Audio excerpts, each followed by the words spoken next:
These silicone couplers are so much better than this rubber crap that comes on the Procharger kit.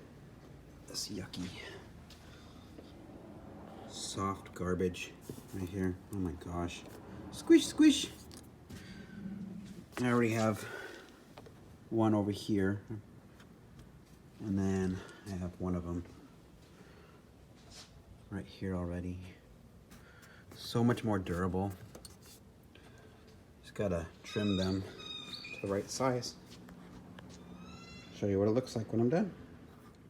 Okay, so these silicone couplers are tight, which is good. I was able to get on this side, but when you go on to get on this side, the back is a little tough to get it up on, but I figured if I wrap some rope around it and pull up, because I can't get my hands down there, it starts to slip right on. Let's pull straight up. 15 minutes later. Whew, took some work, but I got it on. No need to trim it at all. The way you get it, it's the way it stays. You do gotta work your ass off to get it on the back side though. And just barely fits right here. My guess is if you have the tile blow-off valve, it'll fit better. The reason what made it so hard to get it on here was the actual factory blow-off valve port bumps up against this piece right here. And so you can't push it back any further. But it's only the rubber touching. It's not the actual metal, just the rubber. So you gotta kind of squish it back a little bit.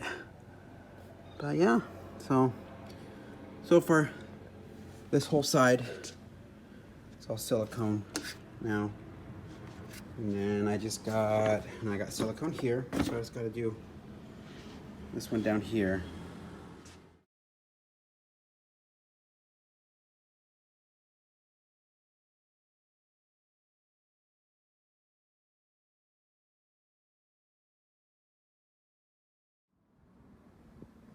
So I managed to swap these out without having to take the front off. So we got silicone here. Might need to take the front off and adjust it a little bit, but it looks pretty good. I had to move the tank and I had to trim probably about an inch off of this side. Oh, I gotta tighten that up still. But yeah, so we are all silicone now. No rubber except for these coolant hoses. And I think I'm gonna leave the blow-off valve just because it's rubbing against that piece of plastic there. If it ever wears out, I got the part number for that.